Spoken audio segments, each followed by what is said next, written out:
नमस्कार, बहुत स्वागत है आपका। मैं हूं आपके साथ शिवानी भदौरिया। अमेरिकी दौरे के दूसरे दिन पीएम मोदी प्राइवेट डिनर के लिए व्हाइट हाउस पहुंचे। राष्ट्रपति जो बाइडेन और फर्स्ट लेडी ने उनका स्वागत किया। पीएम मोदी ने बाइडेन को मैसूर के चंदन से बना विशेष संदूक और फर्स्ट लेडी जिल बाइडेन को इको फ्रेंडली डायमंड गिफ्ट किए। ये डायमंड खास हैं। 7.5 कैरेट वाले इस इको फ्रेंडली डायमंड को लैब में तैयार किया गया। ये देखने में बिल्कुल सामान्य डायमंड जैसा है। ऐसे में सवाल है कि इसे ग्रीन डायमंड क्यों कहा गया है, इसे कैसे तैयार किया जाता है, पीएम मोदी ने इसे तोहफे में क्यों दिया। आइए इसे समझते हैं। कितना खास है लैब में बना हीरा। 5 बड़ी बातें मैं आपको समझाती हूँ। पहला, सामान्य डायमंड से कितना अलग है ये ग्रीन डायमंड। आमतौर पर एक हीरा जमीन में कई किलोमीटर की गहराई में बनता है, लेकिन लैब में बनने वाले हीरे और सामान्य हीरे में फर्क कर पाना मुश्किल होता है। यही वजह है कि इसे आर्टिफिशियल डायमंड कहते हैं।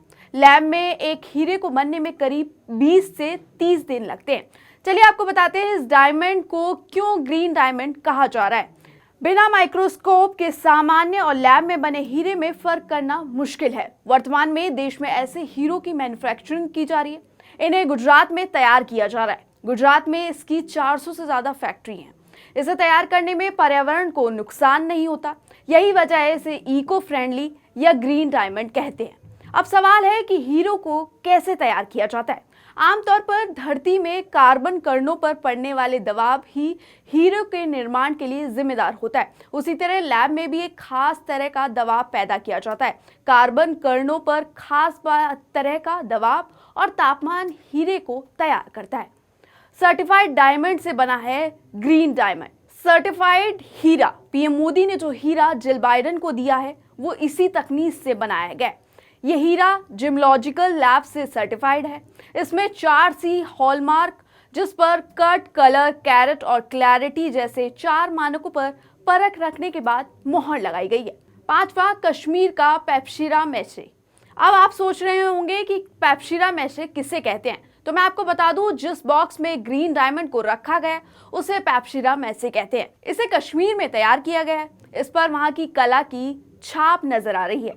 1 कैरेट कुदरती हीरा जहां 4 लाख का मिलेगा, वहीं लैब में बना इतने ही कैरेट का डायमंड आपको 1 से 1.5 लाख रुपए में मिल जाएगा।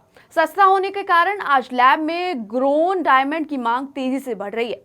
अब लैब में बना हीरा भी same colour, same cutting, same design और सर्टिफाइड के साथ मिलेगा। पीएम मोदी ने तोहफे में डायमंड क्यों दिया, ये आपको बताते हैं कि भारत की ओर से जो ग्रीन डायमंड दिए गए हैं वो काफी बेशकीमती हीरा है। पिछले कुछ समय से भारत सरकार लैब में बनने वाले डायमंड पर फोकस कर रही है। इस साल बजट भाषण में वित्त मंत्री निर्मला सीतारमण ने कहा था कि देश के आईआईटी संस्थानों को लैब में हीरा बनाने की जिम्मेदारी सौंपी गई है। आईआईटी को इसके लिए ग्रांट भी दी गई है। भारत को इसका मैन्युफैक्चरिंग हब बनाने की तैयारी है। इस तरह हीरो का आयात घटेगा और देश में युवाओं का रोजगार मिलेगा। एक रिपोर्ट के मुताबिक दुनिया भर में बिकने वाले हीरो का सबसे बड़ा हिस्सा यहाँ आता है। यहाँ इनकी कटाई और पॉलिशिंग का काम होता है। देश की लैब में हीरो की मैन्युफैक्चरिंग से इसका कारोबार पर पॉजिटिव असर होगा।